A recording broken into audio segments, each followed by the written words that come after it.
veux réussir? Alors écoute bien parce que ce que je vais te dire va peut-être te choquer. Si tu n'as pas de raison assez puissante pour réussir, tu échoueras. Point final. Mais voilà le problème. La plupart des gens pensent qu'ils ont une raison alors qu'en réalité, elle est faible, creuse et inutile. Une vraie raison, une raison infaillible, ça doit brûler de l'intérieur. Ça doit venir d'une émotion tellement forte que rien ne pourra t'arrêter. Et tu veux savoir c'est quoi le pire? Ce genre de raison, elle ne naît pas dans le confort. Elle naît presque toujours dans la souffrance.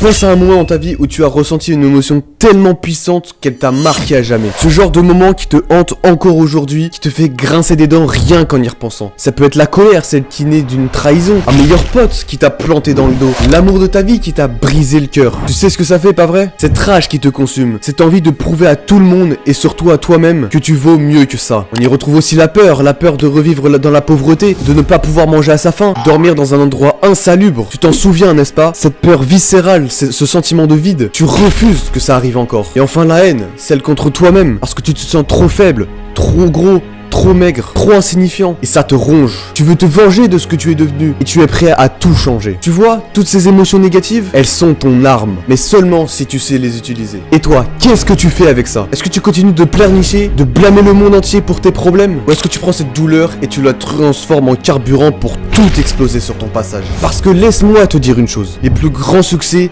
naissent toujours dans les moments les plus sombres. Regarde autour de toi, un gamin qui a grandi dans la misère, qui a vu ses parents galérer à chaque fin de mois, et qui refuse de revivre ça, devient multimillionnaire. Un ado harcelé à l'école, humilié devant tout le monde, décide de ne plus jamais être une victime. Pour cela, il se met à la muscu, il fait des arts martiaux, il devient une machine, et plus personne n'ose le toucher. Ou encore une personne rejetée par tous, qui se sent invisible, se transforme en quelqu'un de tellement charismatique que tout le monde veut être dans sa vie. Et ces gens ont tous un point commun, ils ont trouvé leur pourquoi. Et laisse-moi te dire quelque chose d'important. Les émotions les plus puissantes, celles qui peuvent te pousser au-delà de tes limites, sont presque toujours les plus sombres. On y retrouve la trahison, tu donnes ta confiance à quelqu'un et il te poignarde dans le dos, ça te détruit, mais cette douleur peut devenir ton meilleur moteur. Ou encore le manque, si tu as manqué de tout, d'argent, de nourriture, d'amour, tu sais à quel point ça peut être insupportable. Et ce manque peut te pousser à ne plus jamais revivre ça. La peur de l'échec, la peur de décevoir, la peur de perdre tout ce que tu as, elle peut te paralyser ou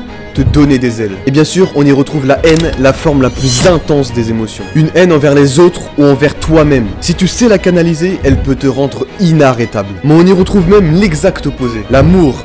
Aimer quelqu'un tellement fort, un parent, un enfant, un partenaire, que tu te promets de tout faire pour les protéger, pour leur offrir une meilleure vie. Ces émotions, qu'elles soient positives ou négatives, sont celles qui alimentent ton pourquoi. Et toi, c'est quoi ton pourquoi? Est-ce que tu veux te venger de ceux qui t'ont rabaissé, humilié? Est-ce que tu veux prouver au monde que tu es beaucoup plus fort que ce qu'ils pensent? Ou alors est-ce que tu veux offrir une vie de rêve aux personnes que tu aimes pour qu'ils ne connaissent jamais la souffrance que toi tu as vécue? Ça peut être les trois en même temps, mais si ton pourquoi ne te fait pas vibrer au plus profond de toi, tu abandonneras au premier obstacle. Mais si ton pourquoi est assez puissant, plus personne ne pourra t'arrêter. Alors voici ce que tu dois faire maintenant. En premier temps, plonge dans ta souffrance. Identifie cette émotion qui t'a marqué, qui te fait encore mal aujourd'hui. En deuxième temps, transforme-la en force. Ne la laisse pas te briser. Utilise-la pour te reconstruire et pour avancer. Et enfin, en troisième temps, agis. Ne te contente pas de juste rêver. Inscris-toi à la salle, lis des livres, forme-toi et deviens la meilleure version de toi-même. Parce qu'au bout du compte, il n'y a qu'une seule chose qui compte. Est-ce que tu es prêt à tout donner pour ne plus jamais souffrir?